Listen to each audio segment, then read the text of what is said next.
Donald Trump has declared war on the rest of the West. He's planning a military invasion of Greenland, and he really is, and thus annexing 2 million square kilometers of territory belonging to Denmark, a fellow NATO member and thus a military ally. He's declared economic war on his allies, announcing tariffs on the likes of Denmark itself, Germany, France, and indeed the UK over his plans to invade Greenland. And with the UK, he has completely humiliated the Prime Minister Keir Starmer, whose strategy of disappearing up the backside of Donald Trump has achieved zilch. What does all of this signify? It shows that the West is in a state of collapse. What does that mean in practice? I'll come on to that. According to the internal Danish military reporting, US military officials have gone through unofficial channels to gain information about Greenland's key military facilities, airfields, and ports, which would prove useful for an invasion. To be absolutely clear, Donald Trump means this. He intends to invade Greenland. Brace yourself for this. Brace yourself. He sent a letter to the Norwegian Prime Minister, Jonas Gahr Støre, which is frankly just something else. This is what he wrote. Dear Jonas, considering your country decided not to give me the Nobel Peace Prize for having stopped 8 wars plus, I no longer feel an obligation to think purely of peace, although it will always be predominant, but can now think about what is good and proper for the United States of America. Denmark cannot protect that land from Russia or China, and why do they have a right of ownership anyway? There are no written documents. It's only that a boat landed there hundreds of years ago, but we had boats landing there also. I've done more for NATO than any other person since its founding, and now NATO should do something for the United States. The world is not secure unless we have complete and total control of Greenland. Thank you, President DJT. Look, we should be very clear here. Donald Trump is a far-right authoritarian, and he is also completely and utterly off his head. Clearly, he's driven by crude neo-colonial expansionism. But the fact that this is also fueled by spite at not being given the Nobel Peace Prize, I don't know, what do you even say? Woo! We got a live one, haven't we? As for his point disputing Denmark's claim to Greenland because of boats arriving there hundreds of years ago, does he know anything about basic American history? Is he going to hand back the US to its indigenous population? I think we deserve to know, Donald Trump's claims about why the US supposedly needs Greenland are, of course, lies. He claims it's about national security when early warning systems for missiles fired over Greenland or missile defense or access to the Arctic already exist. The US has a military base in Greenland. His claims about Russian and Chinese ships circling Greenland are false. He claims that Russia and China are threatening to take Greenland, and belied by the fact that the only power threatening to annex Greenland is the United States. We could go on. The guy just wants to annex Greenland for its own sake. I mean, it's been a long-standing US desire, by the way. It's not just specific to Donald Trump. Previous US presidents have tried to buy it.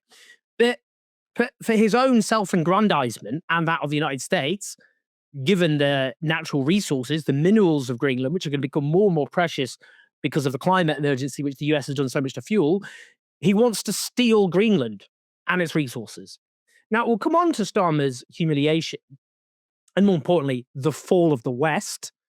But you can see the impact this is having on cementing opposition to US power. Listen to what happened when the Star-Spangled Banner was sung just before the Memphis Grizzlies played the Orlando Magic at London's O2 Arena.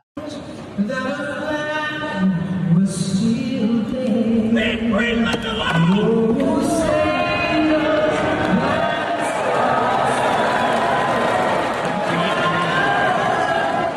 Oof. Blimey. Well, I think that enthusiastic response speaks for itself. Shades there of the famous Leave Britney Alone, except, of course, we're discussing the world's largest island.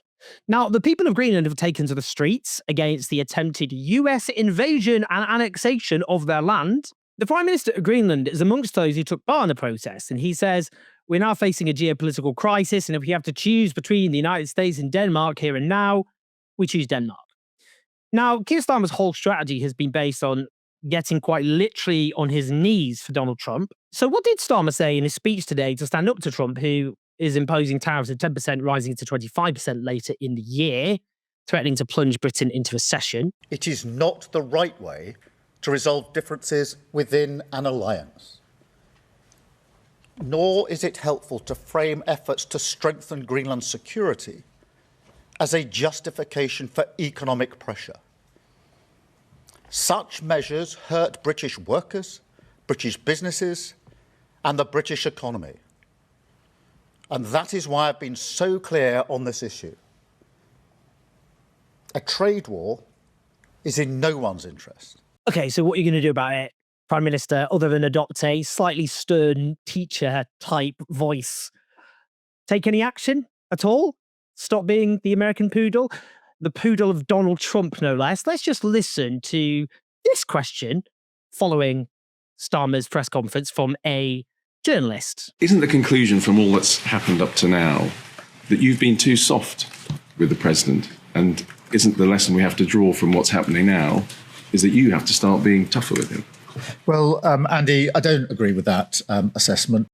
What does that mean? I'll translate it for you. It means he's not going to do anything. It's humiliating. Humiliating. He disappeared up that guy's ass.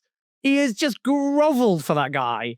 He's, abandoned any sense of British independence from a far-right demagogue who runs the United States. And he's got nothing to show for it. And even now, all he can do is a load of hot air in a press conference, which is going to achieve nothing. Now, listen to this from Mark Carney, the Prime Minister of Canada, another country, by the way, which Donald Trump intends to annex. The future of Greenland is a decision for Greenland and for the Kingdom of Denmark.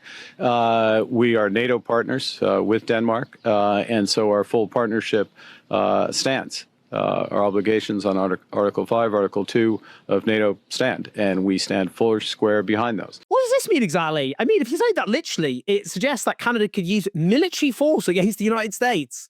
Now, the idea of Canada and the US ending up at war may once have sounded like a fantasy, but honestly, I wouldn't put bets against it. The truth is this: the West is in freefall. Its three planks, economic, military, and moral supremacy, being trashed by the 2008 financial crash, the rise of China, for example, and the humiliating defeats in Iraq and Afghanistan. Worse than humiliating, catastrophic.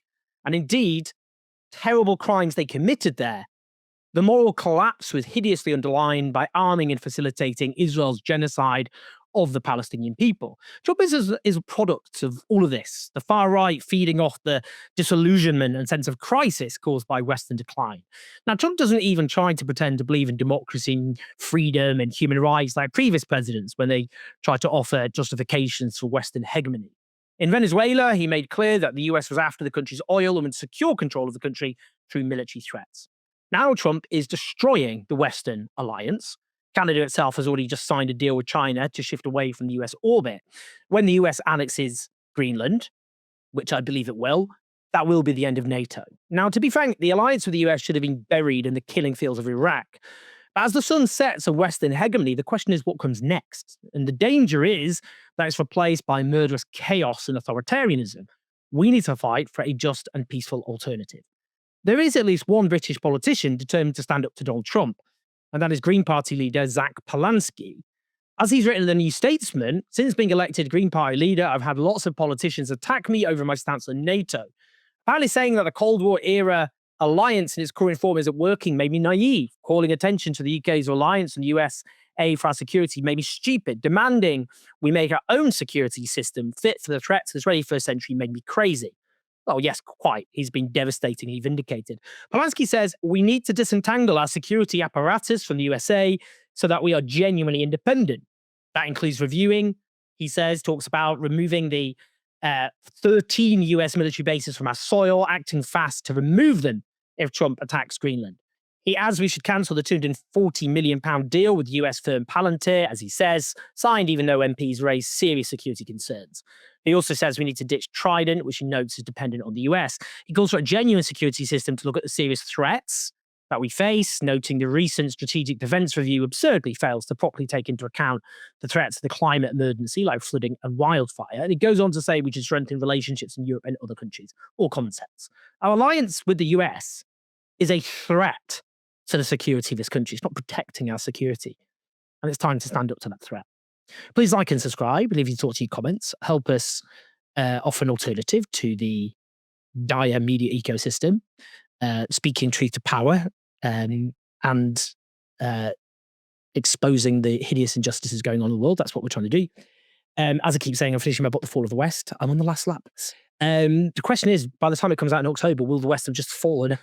People will be like, oh, is that a history book, Owen? Didn't that happen in April? Anyway, shouldn't joke about it probably. Share the video, like, subscribe, leave your comments. I'll speak to you in a bit.